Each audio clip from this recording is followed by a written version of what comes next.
أعوذ بالله من شرور أنفسنا ومن سيئات أعمالنا من يهده الله فلا مضل له ومن يضلل فلا هادي له وأشهد أن لا إله إلا الله وحده لا شريك له وأشهد أن محمدا عبده ورسوله أما بعد فإن خير الحديث كتاب الله وخير الهدي هدي محمد صلى الله عليه وسلم وشر الأمور محدثاتها وكل محدثة بدعة وكل بدعة ضلالة وكل ضلالة في النار. أعوذ بالله من الشيطان الرجيم. بسم الله الرحمن الرحيم. إن الأبرار لفي نعيم على الأرائك ينظرون تعرف في وجوههم نظرة النعيم وفي ذلك يسقون من رحيق مختوم ختامه مسك وفي ذلك فليتنافس المتنافسون ومزاجه من تسنيم عينا يشرب بها المقربون. وقال تعالى شهر رمضان الذي أنزل فيه القرآن هدى للناس وبينات من الهدى والفرقان فمن شهد منكم الشهر فليصم. محترم حاضرین، بعض سلف کا یہ قول ہے کہ اللہ تبارک و تعالیٰ نے فرشتوں کو عقل والا بنا کر پیدا کیا، ان میں شہوت نہیں رکھی. خلق اللہ الملائکہ عقولا بلا شہوہ، فرشتوں کو عقل والا بنایا، شہوت ان میں نہیں رکھی. بھوک پیاس، شرمگاہ کی، نفس کی خواہشات ان میں نہیں ہیں. اور بہائم جانوروں کو اللہ تبارک و تعالیٰ نے پیدا کیا، ان کے اندر شہوت رکھی، خواہشات رکھی، لیکن ان کے اندر عقل نہیں رکھی. ان کے اندر، پہلے فرشتوں کے اندر عقل ہے، شہوت نہیں. جانوروں میں شہوت ہے، عقل نہیں. لیکن اللہ تبارک و تعالیٰ نے ابن آدم اور انسان کو بنایا اور انہیں عقل اور شہوت دونوں کا مجموعہ اور مرکب بنایا، دونوں کے ذریعے سے ترکیب دی. یعنی انسان کے اندر دونوں مادے موجود ہیں، ملوکیت بھی، فرشتگی جس کو کہہ لیں، اور بہیمیت جس کو حیوانیت کہہ لیں. یعنی عقل بھی ہے اور شہوت بھی. چنانچہ جس شخص کی عقل اس کی شہوت پر غالب آ جائے وہ فرشتوں کے قریب ہو جاتا ہے، فرشتوں کی جماعت سے اس کی مشابہت پیدا ہو جاتی ہے، اس میں مل جاتا ہے. اور جس شخص کے اندر، جس شخص کی شہوت اس کی عقل پر غالب آ جائے، ہمارے اندر عقل بھی ہے، شہوت بھی ہے، ہماری شہوت ہی غالب آ جائے، عقل پیچھے ہو جائے، تو ہم انسان، ایسا انسان جانوروں سے، بہائم سے مل جاتا ہے، فرشتوں کے صفت سے دور ہو جاتا ہے. ہمارے اندر بہیمیت بھی ہے، ملکوتیت بھی ہے، نیکی کا جذبہ بھی ہے، برائی کا جذبہ بھی ہے، اور دنیا میں اسی کا امتحان جاری ہے. اگر فرشتگی کی بجائے بہیمیت، گناہ، شہوت کے تقاضے ہم پر غالب آ جائیں تو ہم وہی انسان بنیں گے جن کی زیادہ تر تصویر آج ہم اپنے اندر یا اپنے گرد و پیش میں دیکھ رہے ہیں.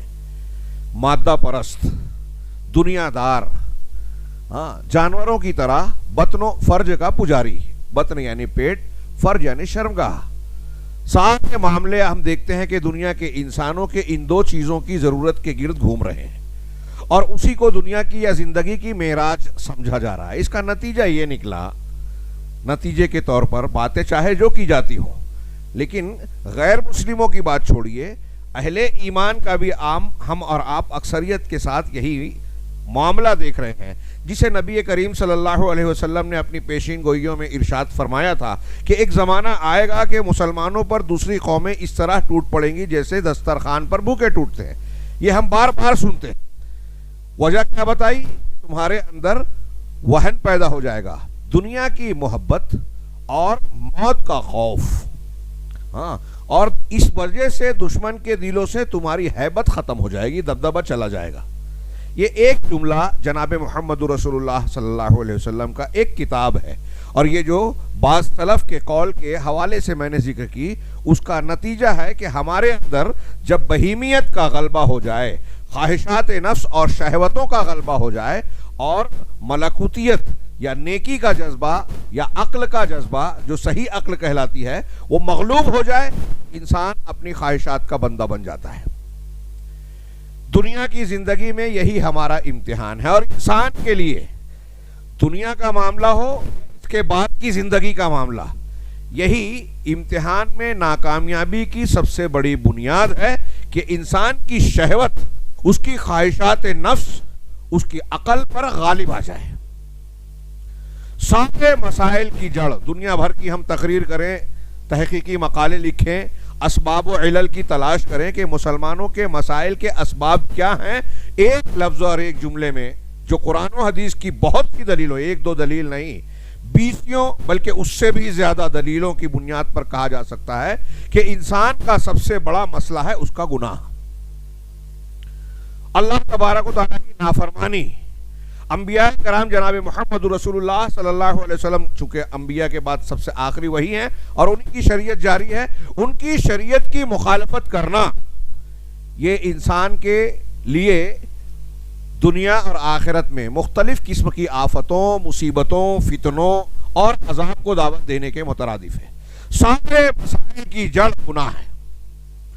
گناہوں میں ام القبائح سب سے بڑا گناہ ہم اور آپ جانتے ہیں کفر اکبر، شرک اکبر، نفاق اکبر، یہ ایک دوسرے سے قریب متقارب ہیں۔ اور پھر اس کے بعد جیسے جیسے مختلف گناہ ہیں، آپ علماء کرام سے خطابات سنتے ہوں گے گناہ کے نقصانات۔ اب آپ ایک عنوان قائم کیے شرک کی کیا نقصانات ہیں تو لمبی چوڑی فہرست بنے گی، اور قرآن و حدیث کی دلیلوں کی روشنی میں بدعات کے کیا نقصانات ہیں، کفر کے کیا نقصانات ہیں، دوسرے بڑے گناہ جیسے جادو ٹونا، بدعات و خرافات، قتل، سود خوری، زناکاری، حرام خوری، ایک دوسرے کو دھوکہ دینا، غیبت، چغلی، اور جتنے گناہ ہیں، ایک ایک عنوان قائم کر کے قرآن و حدیث کی روشنی میں آپ اس کی تفصیل بیان کریں کہ کس گناہ کے کتنے اور کیا کیا نقصانات ہیں، تو ہمیں یہ معلوم ہوگا کہ دنیا کی مصیبتیں، فتنے بھی گناہوں کی بنیاد پر، اور آخرت میں بھی مسلمانوں کے لیے مسئلہ یا انسانوں کے لیے سب سے بڑا مسئلہ اللہ تبارک و تعالیٰ کی نافرمانی، اس کے رسول اور اس کی شریعت کی مخالفت ہے۔ آج پوری دنیا ہمارے گرد و پیش میں ہم دیکھ رہے ہیں مختلف قسم کے مسائل خوف اور دہشت سے جوجھ رہی ہے۔ ایک وبا، کورونا وائرس، صحیح غلط جو بھی ہو، اس کی بنیاد پر کیسی کیسی پابندیاں، اس سے پہلے بھی یہ بات ہو چکی، سال بھر سے یہ قضیہ جاری ہے، اور عالمی سطح پر، اور یہ ریاست مہاراشٹر اور بعض ریاستیں ہندوستان میں زیادہ اس سے دوچار ہو رہی ہیں بظاہر خبروں کی بنیاد پر۔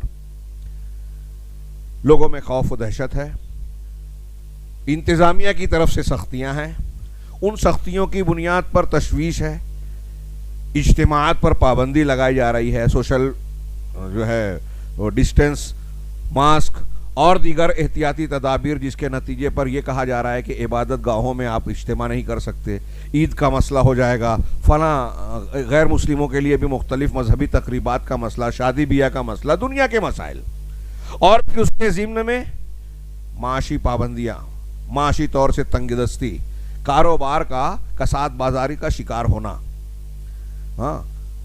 پھر اور بھی دوسرے مسائل اس کی بنیاد پر پیدا ہو رہے ہیں، اور انسان تشویش میں مبتلا ہے کہ مہنگائی بڑھ رہی ہے، آمدنی کی شرح بڑھ نہیں رہی ہے، کچھ لوگ خودکشی کرنے پر مجبور ہیں، فاقہ مستی سے دوچار ہیں، اور نہ جانے کیسا کیسا معاملہ۔ کسی ایک کاروباری آدمی کے پاس بیٹھیے تو قیمتوں میں اضافہ، ٹیکسز میں اضافہ، اور پھر آمدنی میں کمی، بزنس کاروبار کی رولنگ میں قلت اور کمی، لوگوں کا دلچسپی نہ لینا، لوگوں کے پاس پیسے کا نہ ہونا، متوسط طبقے کے تاجروں کا بھی برا حال ہے، صرف اعلیٰ درجے کے تاجروں کا معاملہ بہتر نظر آتا ہے، باقی سارے لوگ پریشان، اور ان سب کے باوجود حکومت وقت ہو، انتظامیہ ہو، ہر وہ شخص جو اوپر کا ہے وہ اپنے کے نیچے کے لوگوں کے مسائل، پریشانیوں، دکھوں سے بے خبر ہے یا اسے اندیکھی کرنے پر تلا ہوا ہے۔ کسی کے اندر ترس، مروت نظر نہیں آتی۔ کیا اسباب ہے؟ ہم دنیا کی باتیں کرتے ہیں، حکومت کو مورد الزام ٹھہراتے ہیں، ٹھیک ہے سبب بن رہے ہیں کچھ لوگ، کچھ پالیسیاں، کچھ قوانین، لیکن قرآن حدیث کی روشنی میں دیکھیے. میں بار بار یہ بات آج کل کہہ رہا ہوں، گفتگو میں، خطاب میں، درس میں، تقریروں میں. اللہ تبارک و تعالیٰ کا ارشاد ہے قرآن مجید میں، وَكَذَلِكَ نُوَلِّي بَعْضَ الظَّالِمِينَ بَعْضًا بِمَا كَانُوا يَكْسِبُونَ، کہ اسی طریقے سے ہم بعض ظالموں پر، ظلم کرنے والوں پر بعض دوسرے ظالموں کو مسلط کرتے ہیں. آپ ظلم کر رہے ہیں تو آپ کے اوپر آپ سے بڑا ظلم کرنے والا مسلط ہوگا. یہ قرآن کہہ رہا ہے. آپ اپنے سے کمزوروں کا، اپنے سے نیچے والوں کا، وہ بیوی بچے ہوں، مزدور ہوں، ہاں، یا کسی آپ ادارے کے ذمہ دار ہیں، کہیں اور بڑی سنستھا میں آپ کے پاس پاور قوت ہے، آپ اپنے سے نیچے والوں کا حق مار رہے ہیں، ان پر ظلم کر رہے ہیں، ان کے ساتھ بے مروتی کا معاملہ کر رہے ہیں، ترس نہیں کھاتے، تو اللہ تبارک و تعالیٰ آپ کے اوپر ایسے حاکم کو مقرر کرے گا جو آپ پر ظلم کرے گا، اور جتنا حق آپ نے اپنے سے کمزور لوگوں سے لیا ہے اس سے زیادہ وہ لے گا، اور سنوائی کوئی بھی نہیں ہوگی. یہ دنیا کا معاملہ ہے. خطبہ جمعہ کا وقت اتنا پھیلا ہوا نہیں ہے کہ میں اس بارے میں اور تفصیلات بڑھاؤں. بس ایک جملہ دماغ میں رکھیے کہ ہمارے جتنے بھی مسائل ہیں ان کی جڑ بنیاد ہے اللہ کی نافرمانی، دین کی مخالفت. ہمارے گناہ، مسلمانوں کی کمزوری کی بنیادی وجہ گناہ، مسلمانوں کے اللہ کی رحمت سے دور ہونے کی وجہ گناہ. یہ جو ہمارے گرد پریشانی ہے، بے روزگاری ہے، فاقہ مستی ہے، بیماریاں ہیں، وبا ہے، خوف ہے، دہشت ہے، آپس کے اختلافات ہیں، جو بھی مسئلہ ہے، آپ دنیا کے اسباب تلاش کر لیں، جڑ میں آپ کو نظر آئے گا گناہ، نافرمانی. اس بنیادی اور روحانی سبب کو، جس کو قرآن اور احادیث مبارکہ بار بار بیان کرتے ہیں، ہم ماننے کو تیار ہی نہیں ہے پریکٹیکل لائف میں.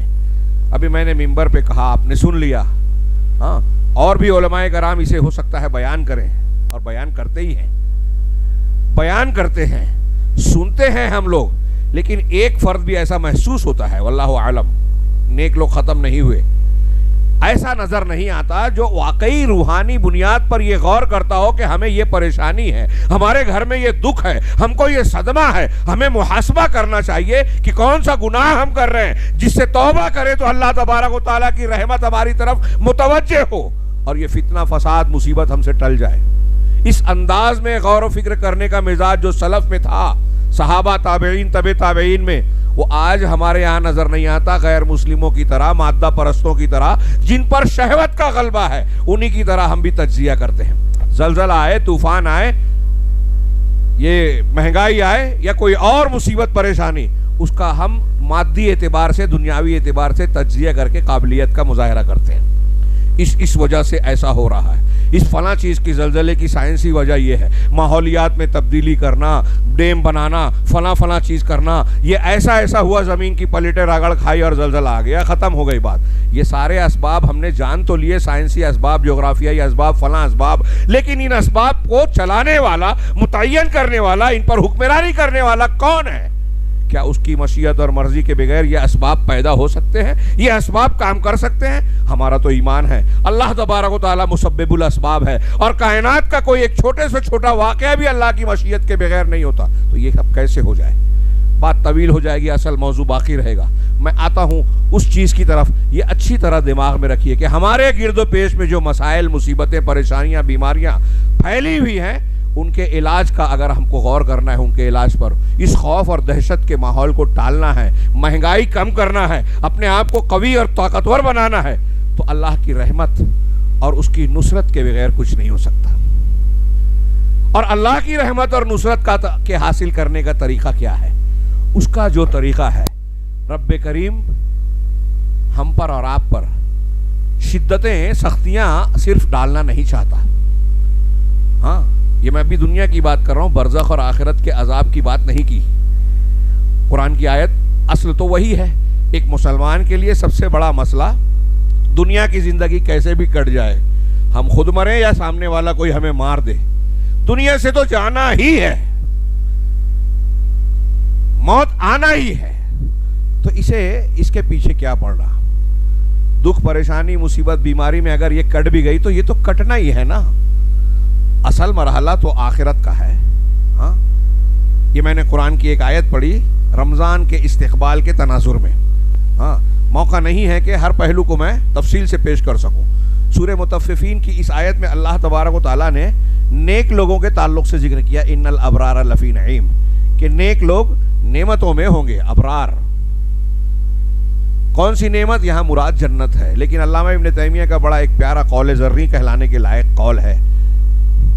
وہ کہتے ہیں کہ آخرت کی جنت میں داخل ہونے سے پہلے بندے کو دنیا کی جنت میں داخل ہونا پڑے گا.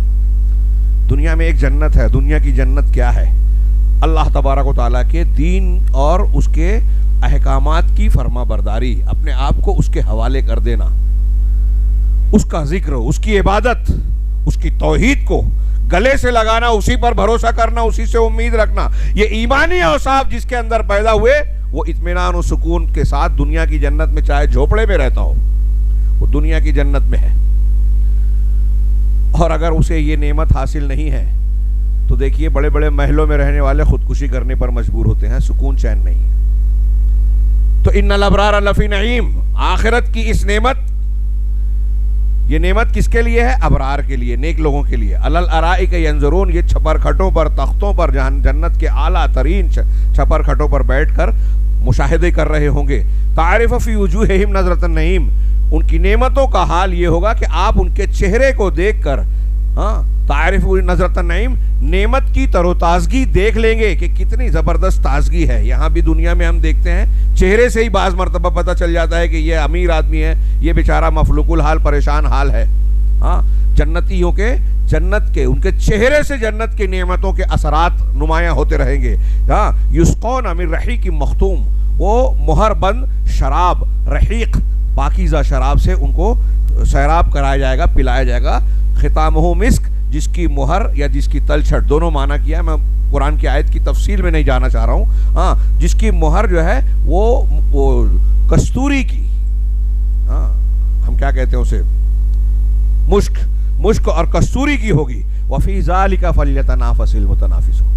اللہ تعالیٰ کہہ رہا ہے کہ اس بارے میں ایک دوسرے سے آگے بڑھنے والوں کو ایک دوسرے سے آگے بڑھنا چاہیے. نوجوانوں، اللہ تعالیٰ کہہ رہا ہے کہ اس میں کمپٹیشن ہونی چاہیے. دنیا کی چیزوں میں ٹھیک ہے، یہاں بھی تعلیم میں، اچھائیوں میں، نیکیوں میں، ہاں، اور اس میں کمپٹیشن یہی تھا. صحابہ کرام کو آپ دیکھیے، وہ جنت کے حصول کے لیے ایک دوسرے سے آگے بڑھنے کے لیے بے چین کرتے. 20 مثال اگر واقعات کی لڑی لگائے موٹی کتاب تیار ہوگی. تبوک کے موقع پر حضرت ابوبکر صدیق عمر فاروق کا واقعہ ہم اور آپ جانتے ہیں. بدر کے وقت صحابہ کرام اور بعض بچوں کا ہم معاملہ دیکھتے ہیں. سعد بن خیسفہ باپ بیٹے ہیں، ہاں انصاری صحابی، دونوں جنگ میں شریک ہونا چاہتے ہیں. الاصابہ میں علامہ ابن حجر نے، صرف ایک واقعے کی طرف اشارہ کر رہا ہوں، دونوں باپ بیٹے شریک ہونا چاہتے تھے. رسول اللہ صلی اللہ علیہ وسلم نے فرمایا کہ گھر میں عورتوں کے لیے تم میں سے ایک کو تو رکنا چاہیے. باپ نے کہا کہ ہاں ٹھیک ہے آپ رک جاؤ. بیٹے نے کہا، حضرت سعد نے، دونوں صحابی، کہ ابا جان ٹھیک ہے، عام معاملات دنیا کے ہوتے تو باپ کی حیثیت سے میں آپ کی بات ضرور مان لیتا، لیکن یہ تو اللہ کے راستے میں قربانی دینے، جان کی بازی لگانے کا معاملہ ہے، یہ جنت کے حصول کا معاملہ ہے، اس میں میں آپ کو ترجیح نہیں دے سکتا. اگر آپ چاہتے ہیں تو آئیے آپ اور ہم قرآن اندازی کر لیں، جس کا نام قرآن اندازی کے اعتبار سے نکلے گا وہ جنگ میں شریک ہوگا. کہا ٹھیک ہے. قرآن اندازی کی گئی، بیٹے کا نام نکلا، وہ گئے، شریک ہوئے اور شہید ہوئے. کہا جنت کا معاملہ ہے، اس میں ہم ایک دوسرے سے آگے بڑھیں گے. ہم میں سے کوئی شخص اس طرح کا جذبہ آج رکھتا ہے؟ جنت کا نام، آخرت کے اجر و ثواب کی بات ایک کان سے سن کر دوسرے کان سے اڑا دیتے ہیں. ہمارے نزدیک اب یہ روحانیت، معنویت، اخلاقیات کا کوئی معنی ہی نہیں رہا. بیان کرنے کی بات ہے، تقریر کی بات ہے، زندگیوں میں نظر نہیں آتا. میں عرض یہ کرنا چاہتا ہوں، حصول دنیا اور آخرت میں ہمارے اور آپ کو اللہ کے عذاب سے، پکڑ سے، مصیبتوں سے بچا کر اللہ کی نعمتوں کا حقدار بنانے والا، اس کی رحمتوں کا مستحق بنانے والا اگر کوئی عمل ہے تو وہ نیکیوں کی طرف سبقت ہے. اور نیکیوں کی طرف سبقت کرنے کا موسم ہم پر سایہ فگن ہے. اللہ تبارک و تعالیٰ کے انعامات میں سے امت محمدیہ پر بہت بڑا ایک انعام ہے، یہ سب سے آخر آنے والے، سب سے آگے بنایا ان کو، قوموں کا سردار امت محمدیہ کو، کہ ان کی عمر پچھلے لوگوں سے کم ہے. اس امت کی عمر اوسطاً 60 سال، لیکن اللہ تبارک و تعالیٰ نے ان کو فضائل، برکات، اجر و ثواب دوسروں کے مقابلے میں کہیں بڑھ چڑھ کر دیے. اور اس 60 سال کی عمر میں، اوسط کی بات ہو رہی ہے، اللہ تبارک و تعالیٰ نے ہمیں اور آپ کو یعنی امت محمدیہ کو ایسے عظیم عظیم مواقع عطا فرمائے کہ اگر ہم ان کا صحیح انداز میں اخلاص نیت کے ساتھ استعمال کریں تو 60 سال کی عمر میں ہم ہزاروں اور لاکھوں سال کا اجر و ثواب اپنے نامہ اعمال میں دامن میں سمیٹ سکتے ہیں. ہزاروں، لاکھوں، مبالغتاً نہیں کہہ رہا ہوں، حقیقتاً کہہ رہا ہوں. یہ اللہ تبارک و تعالیٰ نے اس امت محمدیہ کو انعام دیا، اور ان انعامات میں سے خاص خاص مواقع جہاں اللہ کی رحمت مسلمانوں کے لیے ٹوٹی پڑتی ہے فراوانی کے ساتھ، جس کا جو نچھاور کی جاتی ہے، اس میں سے ایک موسم یہ رمضان المبارک کا موسم ہے. اس کے آتے ہی یہ نیکیوں کا موسم بہار ہے. اللہ تبارک و تعالی، اللہ کے رسول صلی اللہ علیہ وسلم کا یہ ارشاد ہم اور آپ اچھی طرح جانتے ہیں کہ اذا دخل شہر رمضان، کہ جب رمضان کا مہینہ داخل ہوتا ہے، بعض روایت میں کہ ہلال رمضان نظر آتا ہے، فتحت ابواب السماء، بخاری مسلم کے یہ الفاظ ہیں. اور بعض روایتوں میں فتحت ابواب الجنہ کا بھی لفظ ہے کہ جنت کے دروازے، اور اس روایت میں ہے کہ آسمان کے دروازے کھول دیے جاتے ہیں. رمضان کا اہتمام دیکھیے رب العالمین کی طرف سے. رمضان جیسے ہی آتا ہے، آسمان اور جنت کے دروازے کھول دیے جاتے ہیں. وغلقت ابواب جہنم، جہنم کے دروازے بند کر دیے جاتے ہیں. وسلسلت الشیاطین، اس حدیث میں ہے بخاری مسلم کی. دوسری روایتوں میں ہے وصفدت مردۃ الجن، کہ سرکش جن جو ہے وہ پابا زنجیر کر دیے جاتے ہیں، زنجیروں میں لپیٹ دیے جاتے ہیں. یہاں بھی اس کا معنی ہے کہ شیاطین کو پابا زنجیر کر دیا جاتا ہے، قید کر دیا جاتا ہے. اب اس کی معنی میں علماء نے کہا کہ حقیقی قید ہے یا ان کی طاقت اور قوت کو چھین لیا جاتا ہے. یہ نتیجے کے طور پر بالکل طے شدہ بات ہے کہ رمضان المبارک میں شیطان کا زور کم پڑتا ہے، کم ہو جاتا ہے. حدیث کے مطابق اگر قید بھی ہوتے ہیں تو سرکش شیاطین، چھوٹے موٹے نہیں، کچھ آزاد بھی رہتے ہیں، لیکن ان کا زور کم ہوتا ہے. انسان کے اندر گناہ کا جو سب سے بڑا داعیہ اور وجہ بننے والی چیزیں، دو چیزیں ہیں.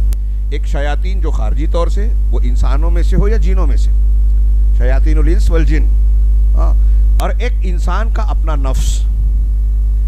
ابھی ہم آگے تھوڑا سا تذکرہ کر پائیں گے کہ رمضان المبارک کے دن میں روزہ ہر مسلمان پر فرض ہے، دین کے ارکان میں سے ایک رکن ہے. اس کے بغیر اگر کوئی شخص اس کا انکار کرے گا تو اسلام سے خارج ہو جائے گا. یا ایھا الذین آمنوا کتب علیکم الصیام کما کتب علی الذین من قبلکم لعلکم تتقون. اس آیت کو ہم بعد میں دیکھیں گے. یہاں صرف یہ تذکرہ کہ روزہ فرض ہے. روزے کی حالت میں اہل علم نے جو روزے کے فوائد، روحانی، اخلاقی، طبی، جسمانی فوائد بیان کیے، اس میں ایک فائدہ اہل علم نے بیان کیا کہ اس سے جسم کے منافذ، راستے تنگ ہو جاتے ہیں.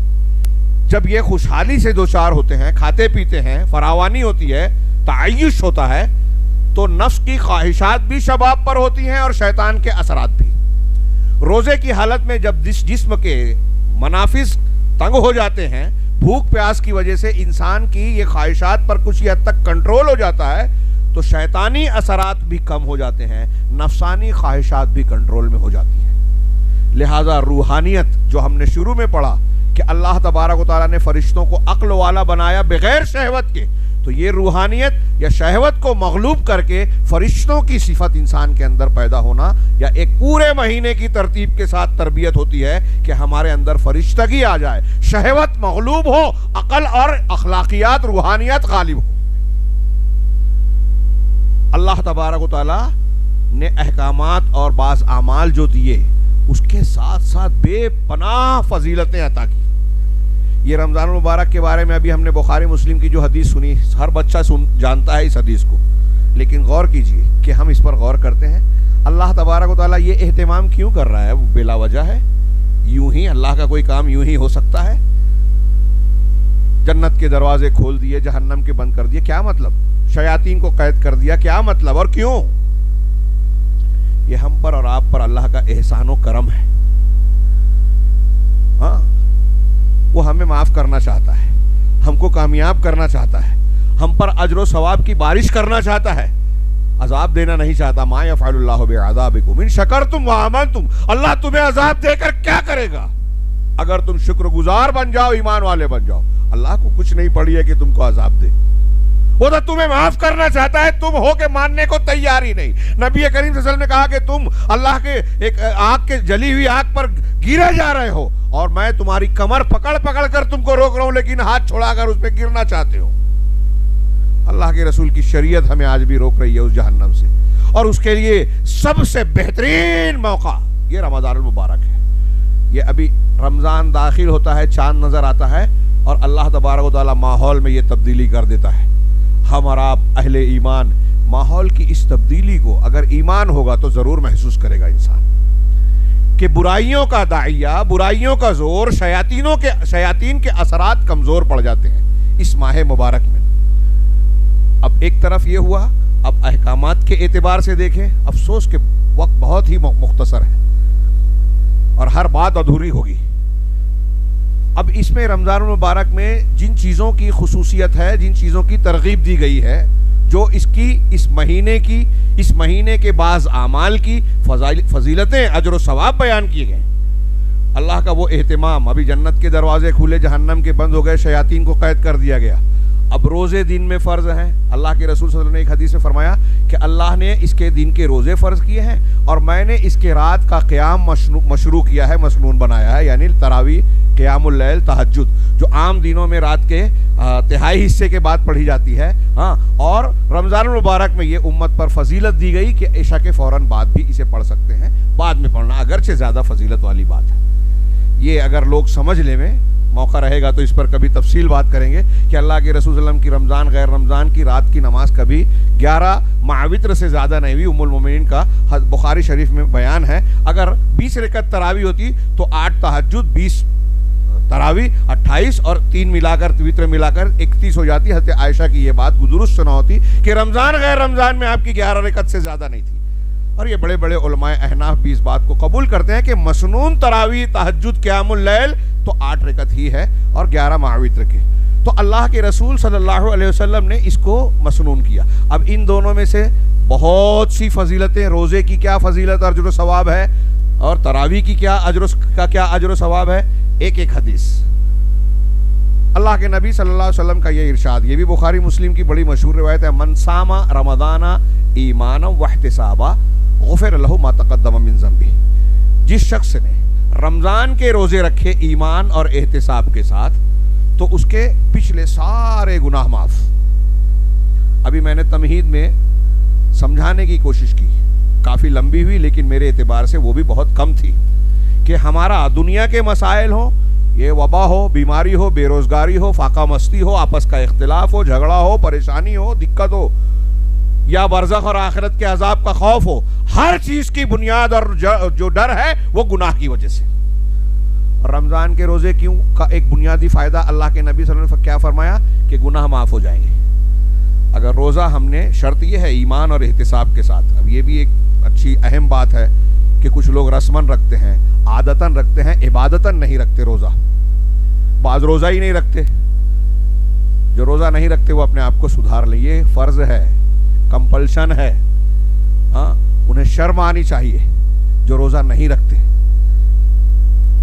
وہ بہت بڑے گناہ کے مرتکب ہیں, فرض کے تارک ہیں. اور جیسا کہ میں نے کہا, اگر کوئی انکار کر دے روزے کا, کیا ضرورت ہے بھوکے پیاسے رہنے کی. اگر مذاق اڑاتا ہے, انکار کرتا ہے تو کافر ہو جائے گا, اسلام سے باہر ہو جائے گا. بہت سے لوگ اس طرح کی حرکتیں کرتے ہیں اور سمجھتے ہیں کہ روزہ رکھنے سے انسان کمزور ہوتا ہے. نہیں, روزہ رکھنے سے انسان طاقتور ہوتا ہے, روحانی قوت بھی آتی ہے, جسمانی بھی. ابھی آپ موقع نہیں ہے, جدید تحقیقات پڑھیں کہ روزے سے کیا کیا جسمانی فوائد بھی ہوتے ہیں. بڑے بڑے علاج کر کے آپ وہ چیزیں حاصل نہیں کر سکتے جو روزے سے حاصل ہوتی ہیں. تو جو فائدہ بنیادی طور سے ہمیں جس کی طرف لپکنا چاہیے, جس کی ضرورت ہے, آج پوری دنیا خوف اور دہشت میں ہے, پریشانی میں ہے, مہنگائی میں ہے. جو بھی پریشانیاں ہیں ان کا علاج ہے اللہ کی رحمت. اور اللہ کی رحمت کیوں روٹتی ہے؟ گناہ سے. گناہ سے توبہ کیجئے, صفائی اختیار کیجئے, اللہ اپنی رحمت میں آپ کو گھیر لے گا. یہ جو میں بات کہہ رہا ہوں, اس بات پر 20 دلیل دے سکتے ہیں ہم. لو ان اہل القری آمنوا واتقوا لفتحنا علیہم برکات من السماء والارض. ایسی قرآن کی آیتیں حدیثیں بہت سی. تو اللہ تعالیٰ نے, اللہ کے رسول نے فرمایا کہ جو ایمان اور احتساب کے ساتھ اجر و ثواب کی امید, یعنی اس کے اندر اخلاص ہو, اللہ کے لیے ہو, روزہ رکھے گا, رمضان کا, پورے رمضان کا روزہ رکھے گا, پچھلے گناہ معاف. گناہ کے معاف ہونے کا مطلب یہ کہ اللہ کی رحمت کے ہم مستحق ہو گئے. عذاب سے اللہ تعالیٰ ہمیں محفوظ رکھے گا, دشمنوں سے بچائے گا. کوئی کتنا بھی طاقتور پریوار بن جائے, وقت کی سپر پاور کہلانے والا بن جائے, عالمی ادارہ ہو, عالمی قوتیں ہو, کچھ بھی ہو, اور اللہ کی رحمت نے اگر ہمیں اپنے دامن میں سمیٹ لیا تو دنیا کا کوئی نمرود, کوئی فرعون ایک مومن بندے کا بال بھی کا نہیں کر سکتا. یہ ہمارا یقین ایمان ہونا چاہیے. تو اللہ تعالیٰ گناہ بخش دے گا. رمضان کے روزے رکھنے پر, روزہ رکھنے کی فضیلت میں صرف بخاری مسلم کی ایک اور حدیث کا مفہوم بیان کر دوں, عربی عبارت کا وقت نہیں ہے, کہ جو شخص اللہ کے راستے میں, اللہ کے لیے یعنی اخلاص کے ساتھ ایک دن کا روزہ رکھے گا, ایک دن کا. اس حدیث میں رمضان کے فرض روزوں کی بات نہیں ہے, فرض روزے کا تو بہت اونچا درجہ ہے, یہاں صرف روزہ کہا گیا. عام روزے میں بھی, نفلی روزوں کے سلسلے میں بھی, اللہ کے لیے جو ایک دن کا روزہ رکھے گا, اس ایک دن کے بدلے میں اللہ تبارک و تعالی اسے 70 سال جہنم سے دور کر دے گا. اتنی مسافت پر کہ جہنم سے وہاں تک جانے کے لیے 70 سال درکار ہوگا, اتنی دوری پر کر دے گا ایک روزے کے بدلے میں. ہم اور آپ جہنم سے بچنا چاہتے ہیں کہ نہیں؟ دنیا میں مصیبتیں آئیں جائیں, ہم یہاں مر ہی جائیں گے, لیکن آخرت کا عذاب, اللہ تعالیٰ نے جنت کے بارے میں کہا, جو میں نے قرآن کی آیتیں پڑھی, کہ اس میں آگے بڑھنا چاہیے. اور بچنا کس سے چاہیے؟ صحابہ کرام ایمان کے اعلیٰ درجے پر ہونے کے بعد جہنم قبر کے تذکرے پر رونے لگتے تھے, داڑیاں تر ہو جاتی تھی, خوف اور دہشت سے بعض اوقات بے ہوشیاں طاری ہو جاتی تھی. جہنم کی ایسی دہشت اور خوف طاری ہوتا تھا. ہم لوگ دنیا کی برائیاں کرتے ہیں, کوتاہیاں برتتے ہیں, نافرمانیاں کرتے ہیں, اور اس کے بعد مطمئن ہے. یہ اہل نفاق کی علامت ہے کہ گناہ کر کے مطمئن رہے. اہل ایمان کی علامت یہ ہے کہ نیکیاں کر کے اللہ سے ڈرتا ہے کہ کہیں رد نہ ہو جائے, پکڑ نہ ہو جائے اللہ کی طرف سے. مثالیں دیکھیے, عمر فاروق جیسا شخص جو بار بار جنت کی بشارت زبان رسالت سے پا چکے تھے. علامہ ابن رجب نے ان کا قول نقل کیا کہ انہوں نے کہا کہ اگر قیامت کے دن یہ ندا دے دی جائے گی کہ ساروں کو اللہ نے معاف کر دیا سوائے ایک انسان کے, تو مجھے اس بات کا خوف ہوگا کہ وہ ایک انسان میں تو نہیں ہوں. عمر فاروق اور ایسے صحابہ کرام ڈرتے تھے کہ کہیں ہم منافقین میں تو نہیں چلے گئے. نافقہ حنظلہ والا واقعہ حدیث سن چکے ہیں, میں ادھر نہیں جاتا. تو ہمیں اپنا جائزہ محاسبہ کرنا چاہیے. اس کے لیے سب سے بہترین موسم اور موقع رمضان المبارک. ایک روزہ رکھنے سے, عام روزہ, 70 سال دوری ہوتی ہے جہنم کی. ایک مسلمان کے لیے سب سے اہم مسئلہ, سب سے بڑا مسئلہ یہ ہونا چاہیے کہ کسی بھی طرح ہم اپنے آپ کو, اپنے گھر والوں کو جہنم سے بچا لیں. ہاں, یہ حضرت عمر فاروق ہی کہتے ہیں کہ اللہ تعالیٰ مجھے جنت دے نہ دے چل جائے گا, لیکن جہنم سے نجات دے دے, یہ ضروری ہے. جہنم کوئی معمولی بات نہیں ہے, مذاق نہیں ہے, انتہائی دہشت ناک, خوفناک عذاب ہے وہاں کا. اس سے ہمیشہ ڈرتے رہنا چاہیے. قرآن میں جو جہنم کی ہولناکیاں بیان کی گئی ہے, اگر اسے ہم اور آپ سرسری طور سے پڑھیں, اس سے گزریں, تو ہماری آنکھیں جو ہے وہ بہہ پڑے گی, دل دہل جائے گا, خوف اور دہشت کی حالت طاری ہوگی. بشرطے کہ ہمارا ایمان اور یقین ہو کہ یہ اللہ کا کلام ہے, اللہ بیان کر رہا ہے, تو جہنم ایسی ہی ہے. تو اس سے بچنے سے زیادہ ہمارے نزدیک کوئی بھی اہم کام, اہم بات ہونی نہیں چاہیے. رمضان المبارک میں اسی کے دروازے بند ہوتے ہیں. ایک روزہ آپ نے رکھا, اور روزہ رکھا, گناہوں کی بخشش ہو رہی ہے, جہنم سے دوری مل رہی ہے. یہ رمضان کے روزے کی ایک فضیلت میں نے بیان کی, ایک حدیث قدسی ہے لمبی, بخاری مسلم کی. ہاں, اللہ تعالیٰ نے جو فرمایا کہ روزہ میرے لیے ہے اور میں ہی اس کا اجر دوں گا. بڑی پیاری حدیث, اس کی تشریح بھی بڑی اچھی ہے, علماء نے کی ہے. یہ میرے لیے ہے, کیوں؟ اس لیے کہ حدیث میں ہی ایک وجہ بتائی کہ اس لیے کہ بندہ میری ہی وجہ سے اپنا کھانا پینا, اپنی شہوت کو ترک کرتا ہے. جائز چیزیں ہیں, اللہ نے منع کر دیا, بندہ رک گیا. یہ ہے ایمان, یہ ہے فرما برداری. اللہ نے جب جس چیز سے کہا یہ مت کرو رک جائے، یہ کرو اس کی طرف بڑھ جائے، یہ ایمان ہے۔ اور بندہ کلو عمل ابن آدم لہو، ہر ابن آدم کا ہر عمل اس کے لیے، لیکن روزہ میرے لیے ہے اور میں ہی اس کا اجر دوں گا۔ امام غزالی کہتے ہیں کہ روزے کی، رمضان کے روزے کی یا روزے کی فضیلت کے لیے صرف یہی بات کافی ہے، ایک بات، کہ اللہ تبارک و تعالیٰ نے سارے اعمال میں صرف روزے کو اپنے لیے کہا۔ یہ ایسے ہی ہے کہ آپ کا ہمارا دنیا کے لوگوں کا گھر ہے، لیکن اللہ مسجد کو اللہ نے بیت اللہ کہا، اللہ کا گھر۔ کسی چیز کی نسبت اللہ تعالیٰ کی طرف ہونا اور خود اللہ تعالیٰ اپنی طرف کسی چیز کی نسبت کرے، یہ اس کی فضیلت کے لیے کافی بات ہے۔ ایک مومن بندہ اگر اسے سمجھے کہ روزہ اللہ تعالیٰ کہہ رہا ہے یہ عمل میرا خاص عمل ہے، میرے لیے، یہ جنہ ہے، یہ ڈھال ہے۔ ڈھال کس چیز سے؟ دوسری بعض حدیثوں میں جنۃ من النار وحصن حسین، اللہ کے رسول نے فرمایا کہ یہ روزہ جو ہے جہنم سے رکاوٹ اور ڈھال بننے والا ہے، آڑ بننے والا ہے، اور مضبوط قلعہ ہے انسان کی حفاظت کا۔ تو گناہوں سے بھی ڈھال بنتا ہے، اور جب گناہ سے ڈھال بنا تو جہنم سے بھی ڈھال بنتا ہے، اور یہی معنی ہے لعلکم تتقون، تاکہ تم متقی ہو جاؤ، بچ جاؤ، گناہوں سے بچ جاؤ، جہنم سے بچ جاؤ، اللہ کی پکڑ سے بچ جاؤ، متقی پرہیزگار بن جاؤ۔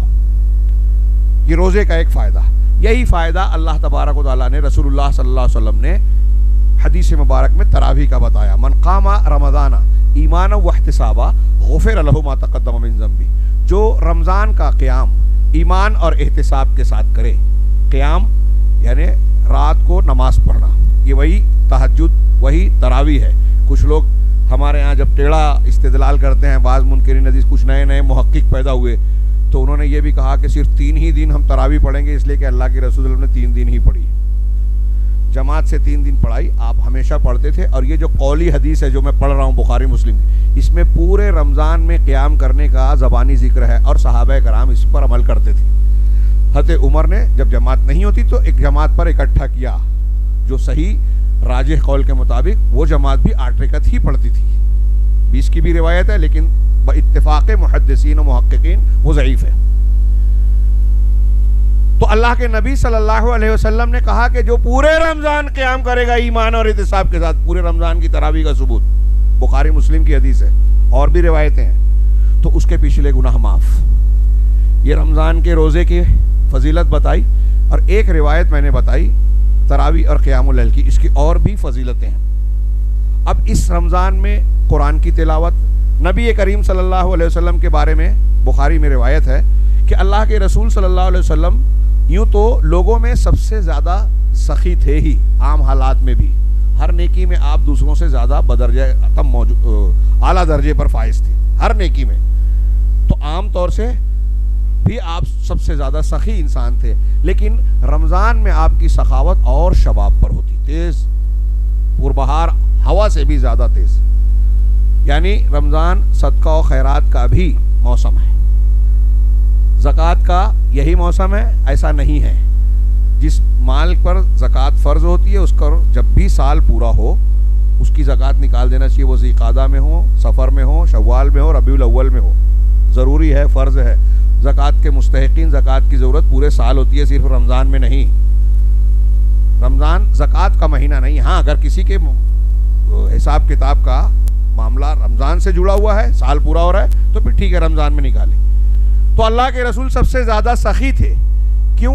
جب آپ سے جبرائیل علیہ الصلوۃ والسلام ملاقات کرتے تھے اور آپ کے ساتھ قرآن کا مدارسہ کرتے تھے، اس روایت میں ہے قرآن کا مدارسہ یعنی دور، جتنا قرآن رمضان تک، جس رمضان میں حضرت جبرائیل سے آپ کی لقاء اور ملاقات ہوتی تھی، اس وقت تک جتنا قرآن نازل ہو چکا ہوتا تھا اتنا آپ ان سے دور کرتے تھے، دہراتے تھے۔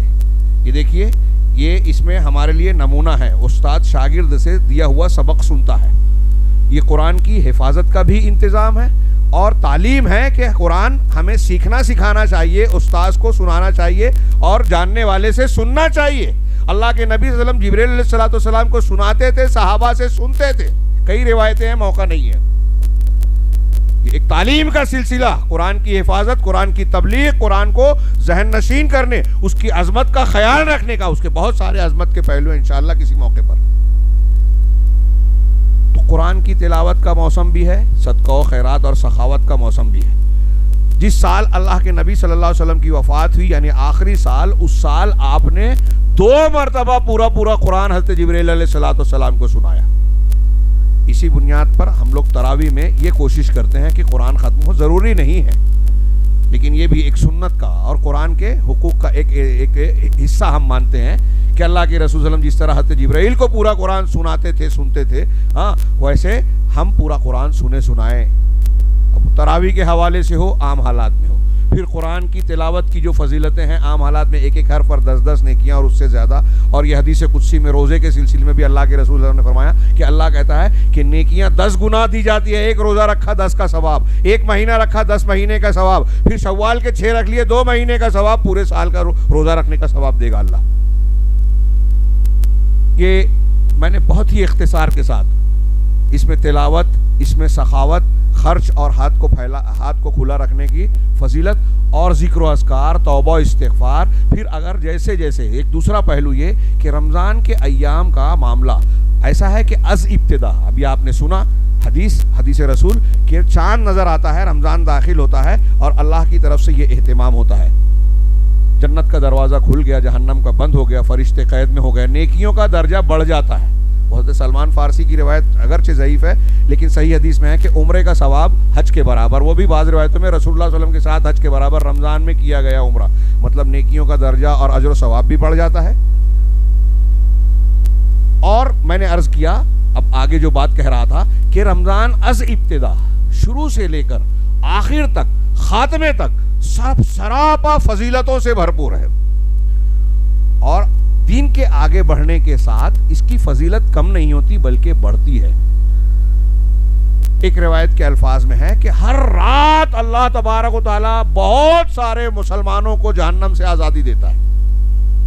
وَلِلَّهِ عُتْقَاءٌ مِّنَ النَّارِ فِي كُلِّ لَيْلَةٍ مِّن رَمَضَانَ او كما قال او كما ورد فی الحدیث. رمضان کی ہر رات میں اللہ کی طرف سے جہنم سے آزاد کیے جانے والوں کی ایک بڑی تعداد ہوتی ہے. یہ فضیلت بڑھتی جاتی ہے یہاں تک کہ آخری عشرہ آ جائے. آخری عشرہ اور زیادہ فضیلت والا ہوتا ہے. نبی کریم صلی اللہ علیہ وسلم کا معمول آپ دیکھیے سیرت طیبہ میں کہ رمضان داخل ہوتا کمر کس لیتے. پھر جیسے یہ دن بڑھتا آپ عبادت بڑھاتے جاتے، محنت بڑھاتے جاتے تھے. اور جیسے اس کے آخری ایام آتے، آخری ایام، ویسے آپ کی نیکیاں اتنی بڑھ جاتی کہ آپ سب کچھ چھوڑ چھاڑ کے مسجد میں اعتکاف کر لیتے کہ اب دنیا ہی سے کٹ گئے. یہ اس امت محمدیہ کی جائز رہبانیت، رمضان کے آخری عشرے کا اعتکاف کر لے اگر ہو سکے. کیوں؟ اس لیے کہ اس آخری عشرے میں لیلۃ القدر ہے جس میں قرآن نازل ہوا. اس ایک رات کے بارے میں قرآن سے یہ فضیلت ثابت ہے، کوئی روایت نہیں اور ضعیف اور صحیح کا سوال ہی نہیں. لیلۃ القدر خیر من الف شہر، کہ یہ قدر کی رات، اب وہ تقدیر کی رات یا قدر و منزلت دونوں معنی. ہمارے ہاں شب برات 15 شعبان کے بارے میں مشہور کر رکھا ہے کہ سال بھر کا معاملہ طے ہوتا ہے لیلہ مبارکہ. نہیں، وہ رات قرآن کہہ رہا ہے کہ وہ لیلۃ القدر رمضان میں ہے، اور حدیث بتاتی ہے کہ وہ رمضان کے آخری عشرے کی طاق راتوں میں ہے. انا انزلناہ فی لیلۃ القدر، بالکل قرآن کی صاف بات. یہ شیطان نے رمضان کی تیاری کے نام پر رمضان سے ہم کو بے خبر کر دیا. رمضان سے پہلے اللہ کے رسول صلی اللہ علیہ وسلم، صحابہ کرام رمضان کی تیاری کرتے تھے، اور ہمارے یہاں اس تیاری کے خاتمے کا انتظام کر دیا شیطان نے. 15 شعبان کی بدعتی رات دے کر اس دن کے دن میں روزہ رکھ لیا، رات میں بدعتی عبادتیں کر لی، اور مطمئن کر دیا کہ سال بھر کا معاملہ ٹھیک ٹھاک ہو گیا، اب رمضان میں عید کی تیاری کیجئے، کپڑا خریدیں، پیسہ کمائیں. ہاں، آخرت بنانے اور جنت کمانے والے زمانے میں ہم دنیا کے پیچھے بھاگتے ہیں. اس سے بڑا ظلم اور کیا ہوگا ہمارے لیے. ہماری طرف سے رمضان المبارک میں یہ آخرت، اجر و ثواب کمانے، جنت کمانے، اللہ کی مغفرت اور معافی مانگنے کا موسم ہے. تیاری اس کی ہونی چاہیے. آخری عشرہ آتے آتے نبی کریم صلی اللہ علیہ وسلم اعتکاف کر لیتے تھے. لیلۃ القدر، اس کی ایک رات 1000 مہینوں سے بہتر. میں نے شروع میں کہا نا کہ اللہ تعالیٰ نے امت محمدیہ کو یہ فضیلت بخشی ہے کہ آپ 60 سال کی عمر میں ہزاروں لاکھوں سال کا اجر و ثواب اپنے دامن میں سمیٹ سکتے ہیں. 30-29 روزے آپ کو ملتے ہیں, لیکن اگر آپ چاہیں تو اس 30-29 دنوں میں جو ہے کئی سو کئی ہزار روزوں کا ثواب اپنے دامن میں سمیٹ سکتے ہیں. کیسے؟ ایک دم آسان نسخہ رسول اللہ صلی اللہ علیہ وسلم نے بتایا. ہم عربوں کے ایک عمل کو دیکھتے ہیں لیکن غور نہیں کرتے. عربوں میں اور ہمارے اندر ایک فرق یہ ہے ہندوستانی مسلمانوں میں اور ان میں, کہ وہ لوگ سنتوں پہ خرچ کرتے ہیں, ہم بدعتوں پر زیادہ اہتمام کرتے ہیں. ہمارے یہاں بدعتوں میں زیادہ چراغاں اور نہ جانے کیا کیا ہوتا ہے, نظر آتا ہے, دکھائی دیتا ہے, اور وہاں مسنون چیزوں میں آپ کو اہتمام نظر آئے گا. آپ دیکھیں گے کہ عربوں میں روزے دار کو روزہ افطار کرانے کا کتنا جذبہ ہے. پسندیدہ چیز ہمارے یہاں گھروں میں کھائی جاتی ہے, ہلکی چیز غریب کو, فقیر کو, پڑوسی کو دی جاتی ہے. وہاں پسندیدہ چیز جو ہے روزے دار کو دیا جاتا ہے, وہ اجنبی ہو, پڑوسی ہو, مسافر ہو, کوئی بھی ہو, خود ذرا ہلکی چیز لے لے. میں لاکھوں روپیہ ایک ایک آدمی, گورنمنٹ کی اور اداروں کی بات نہیں کر رہا ہوں, عرب کا ایک ایک آدمی لاکھ روپیہ, ہمارے ہندوستانی اصطلاح میں کہہ رہا ہوں, بھیجتا ہے مختلف مقامات پر کہ کھجوریں خرید لو, افطار الصائمین کا ایک مشروع کر لو کہ اس کے ذریعے سے کچھ روزے داروں کو روزہ افطار کرا دو. کیوں؟ کیا وہ بے وقوف ہیں؟ یہ اصلی اجر و ثواب کو لوٹنے کا طریقہ ہے جو رسول اللہ صلی اللہ علیہ وسلم کا بتایا ہوا ہے. ہاں, اللہ کے رسول نے من فطر صائمن, جو ایک روزے دار کو روزہ افطار کرا دے تو اس کو اس کے برابر, ایک روزے کے برابر اجر ملے گا. اب اس میں غریب امیر کی بھی تمیز نہیں ہے. آپ کسی امیر آدمی کو بھی جو روزے دار ہے روزہ افطار کرائیں, آپ کو اجر ملے گا. اب تھوڑی دیر کے لیے میں صرف اتنا کہنا چاہتا ہوں کہ ہم اور آپ تو 29-30 روزہ رکھیں گے عملاً. اب سوچئے کہ اگر ہم ایسے بہت سارے روزے داروں کو روزہ افطار کرا دیں, آپ پورا کھانا نہیں کھلا پا رہے ہیں, کھجور ہی دے دیں, کتنا اجر و ثواب ملے گا؟ وقت زیادہ ہو گیا.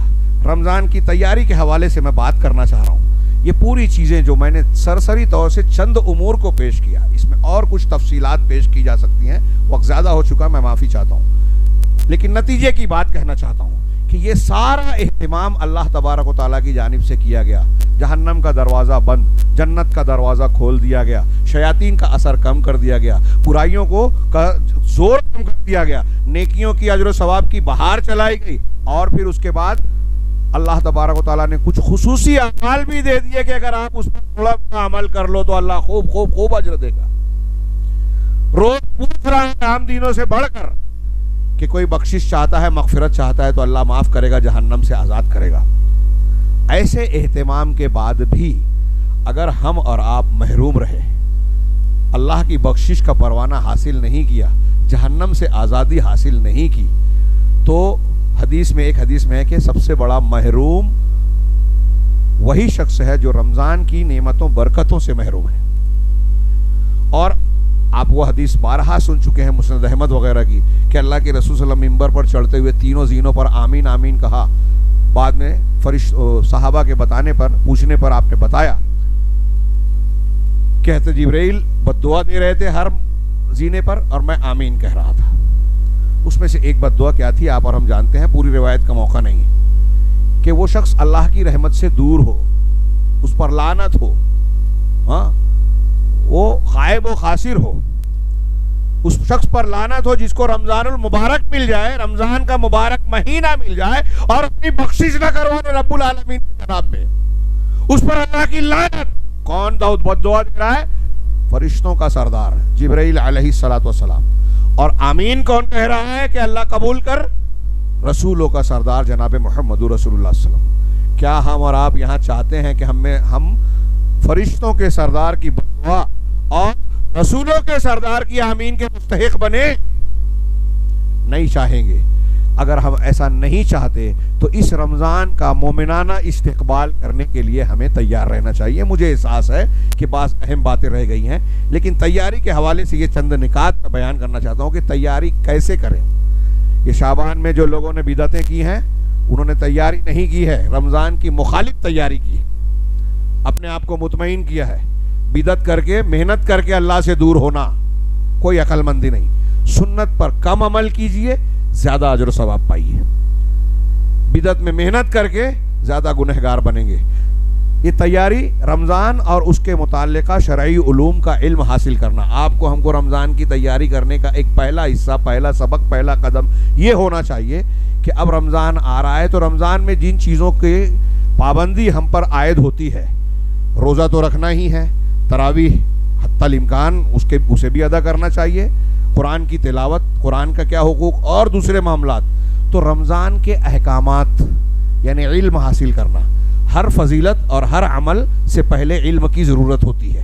تو رمضان سے متعلق جو شرعی علوم ہیں، احکامات ہیں، اسے حاصل کرنا. آج انٹرنیٹ کا زمانہ ہے، ماشاءاللہ بڑے بڑے علماء، کبار علماء جو قابل اعتماد ہے، بدعتی نہیں، قرآن و حدیث کو ماننے والے، ان کی کلپس، ان کے فتاوے، ان کے رمضان کے احکام و مسائل پر گفتگو آپ کو آسانی سے دستیاب ہے. پھر اس کلپ اور اس پر اعتماد نہ کرتے ہوئے آپ کو لوگوں سے گفتگو کرنا چاہیے، علماء کی مجلس میں رہنا چاہیے، علماء کے ساتھ ہونا چاہیے. ہاں، رمضان کے لیے خاص نظام الاوقات بنایا جائے. ہم وقت سحر اور وقت افطار جو بناتے ہیں نا، یہ تو جاننے سمجھنے کے لیے کہ بھائی پابندی کی جائے. ہمارے اپنے روزانہ کیا لائحہ عمل ہونا چاہیے کہ ہم کب کیا عمل کریں گے. بے اعتدالی کا شکار نہیں ہونا چاہیے کہ رمضان المبارک میں جیسا کہ عام طور سے مسلمان رات بھر جاگا، دن بھر سوئے، اور اس درمیان بس جتنا موقع مل گیا اتنی نیکی کر لی. سونے کی حالت، روزے کی حالت جب تک آپ روزے کی حالت میں ہوتے ہیں نا، صبح صادق سے لے کر غروب آفتاب تک، اس وقت تک آپ اللہ کی عبادت کی حالت میں ہوتے ہیں پورا دن. اب آپ پیشاب پاخانہ کر رہے ہیں، آپ سو رہے ہیں، ہاں، آپ کوئی چیز خرید و فروخت کر رہے ہیں، بزنس کاروبار کر رہے ہیں، یہ پوری حالت آپ کی روزے کی حالت، نیکی اور عبادت کی حالت ہے. اس حالت میں آپ کی دعائیں قبول ہوتی ہے. اگر آپ کو ہاتھ میں قرآن لے کے تلاوت کا موقع نہیں ہے تو چلتے پھرتے ذکر و اذکار کیجئے. ہاں، ہم رمضان کی فضیلتیں بیان کرتے ہیں، عمل نہیں کرتے. ہمارے بہت سارے علماء کچھ بے احتیاطی میں کہہ لیجئے، کچھ مجبوری میں کہہ لیجئے کہ رمضان میں چندہ مانگنے پر مجبور ہے. قوم اور ملت اس کے لیے سسٹم آج تک بنا ہی نہیں سکی. ان سے کہو کہ بھائی کوئی سسٹم بنا لے، چندہ دینے والوں کو کہیے بینک اکاؤنٹ سے، کہا ان کے پاس جائے نہیں تو دیں گے نہیں. یہ ہماری کساوت ہے. اب لاک ڈاؤن وغیرہ کے معاملے میں اور زیادہ پریشانی. تو وہ آئیں گے نہیں تو ہم دیں گے نہیں، اور وہ آئیں تو بیچارے رمضان کی فضیلتوں کو قربان کریں. اس کا ہم کو اور ان کو دونوں کو احساس نہیں ہوتا. ان کو ہوتا بھی ہوگا تو وہ مجبور ہیں، ہمیں تو احساس نہیں ہے. اس کا کوئی نظام بنایا جائے. یہ چلت پھرت کم ہو، بے عزتی بھی ہوتی ہے، پریشانیاں ہوتی ہیں، وقت اور خرچ بڑھ جاتا ہے. تو ایک نظام بنایا جائے، تو نظام الاوقات بنایا جائے کہ ہم اتنی عبادت، اتنی تلاوت روزانہ کریں گے. ہم کم سے کم اتنے غریبوں کو، یہ جو ہمارے ہاں پورا سسٹم تھا نا کہ ہمارے گھر میں جو بنا ہے پڑوس میں دے دیا جائے، ہمارے گھر میں افطار کا جو سامان آیا ہے، پھل کھجوریں ہیں، وہ پڑوس میں کسی غریب کے گھر یا اگل بغل کے لوگ یا مسجدوں میں بھیجا جائے. یہ کوئی رسم نہیں تھی. یہ ہمارے سلف اور پرانے بزرگوں کی یہ روایت جو تھی، آپ کے یہاں بھی رہی ہوگی. یہ جو روایت تھی نا، یہ ان حدیثوں پر عمل کرنے کی وجہ سے تھی کہ جو روزے دار کا روزہ افطار کرا دے اس کو بھی ثواب ملے گا. یہ اس حدیث پر بھی عمل تھی کہ آپ نے پیٹ بھر کے کھا لیا، پڑوسی بھوکا رہ گیا تو اللہ پوچھے گا میں بھوکا تھا، تو نے کھانا کیوں نہیں کھلایا. تو بلا وجہ بھی آپ بھیج دیں پڑوسی کے ہاں کہ ہمیں پتہ نہیں ہے. پہلے سسٹم تھا کہ گھر کی چھت میں سوراخ ہوتا، دھوئیں نکلتے تھے، تو لوگ نظر رکھتے تھے کہ آج اس گھر سے دھواں نہیں نکلا، مطلب وہاں کھانا پکا نہیں ہے، اس لیے وہاں کھانا پہنچانا چاہیے. ہمارے یہاں آج اس کا کوئی اہتمام نہیں ہے.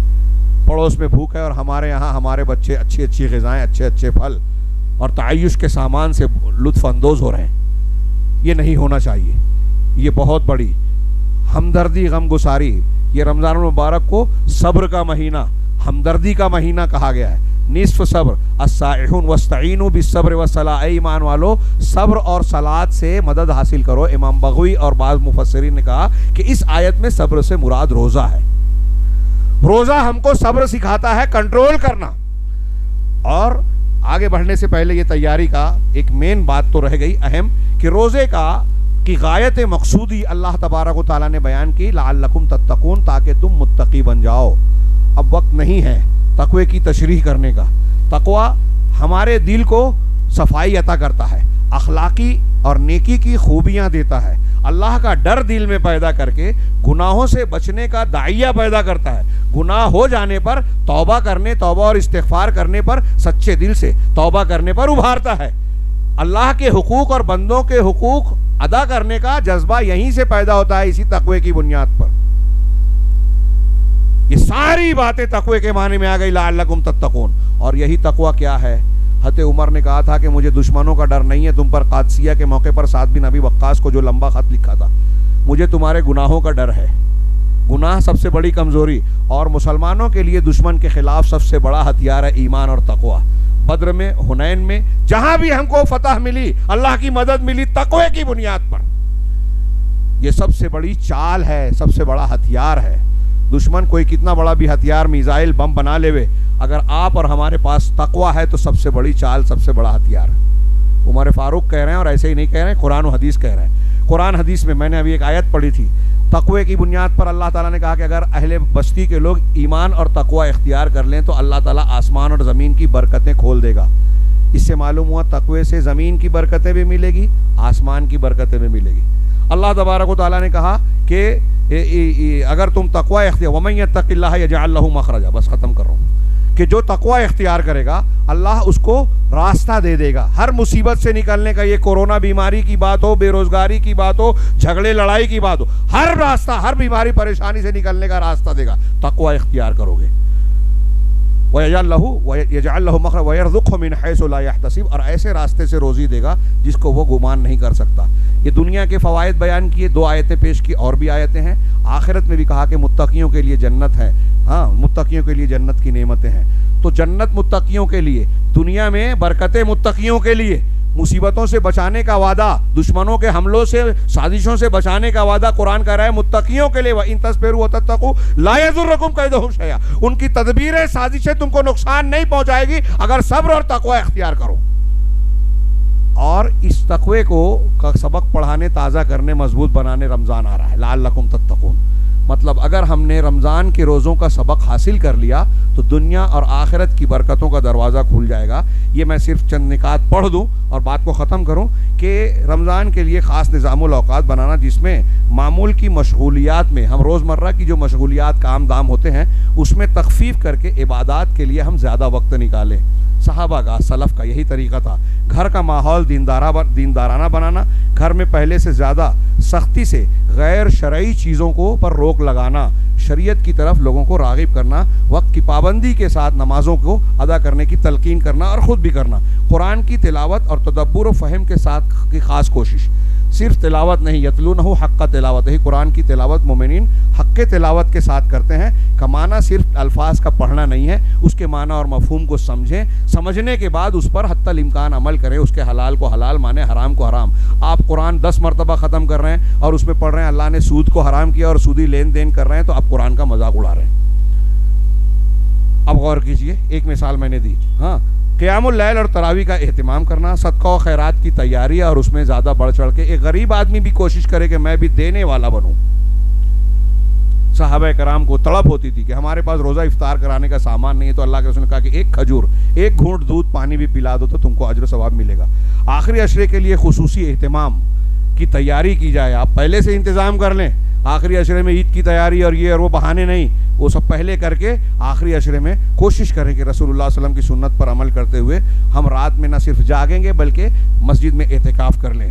ہاں, یہ عزم کر لیں کہ اس رمضان کے رخصت ہونے سے پہلے ہم اپنے نفس کا, اپنے آپ کا تزکیہ کریں گے, گناہوں سے صفائی کریں گے, سچے دل سے توبہ استغفار کریں گے اور اپنے رب کو منا کر اس فہرست میں خوش نصیب لوگوں میں اپنا نام درج کروائیں گے جن کو اللہ تبارک و تعالیٰ جہنم سے آزادی دیتا ہے. پوری سنجیدگی کے ساتھ جہنم سے بچنے اور جنت کے حصول کی طرف لپکنے کے شوق اور جذبے کے ساتھ اس رمضان کی تیاری ہونی چاہیے. ایک مومن بندہ رمضان, روزوں, تراویح, قرآن, صدقہ و خیرات کے فضائل مسائل اگر جان لے گا تو اس کی ضرور کوشش کرے گا. اللہ تعالیٰ ہم کو اور آپ کو اس کی توفیق عطا فرمائے اور آنے والے رمضان میں ہمیں ان خوش قسمت لوگوں میں شامل فرمائے جن کو اللہ تعالیٰ جہنم سے آزادی کا پروانہ دیتا ہے, اور آنے والے رمضان میں ہمیں اپنے گناہوں سے اس طرح توبہ کرنے کی توفیق دے کہ دنیا میں بھی جو مصیبتیں پریشانیاں ہم کو گھیرے ہوئے ہیں ان کا بادل چھٹ جائے اور اللہ تبارک و تعالیٰ کی رحمت ہمارے شامل حال ہو جائے. اقول قولی ھذا واستغفر اللہ لي ولسائر المسلمین. لنا ولکم فی القرآن المجید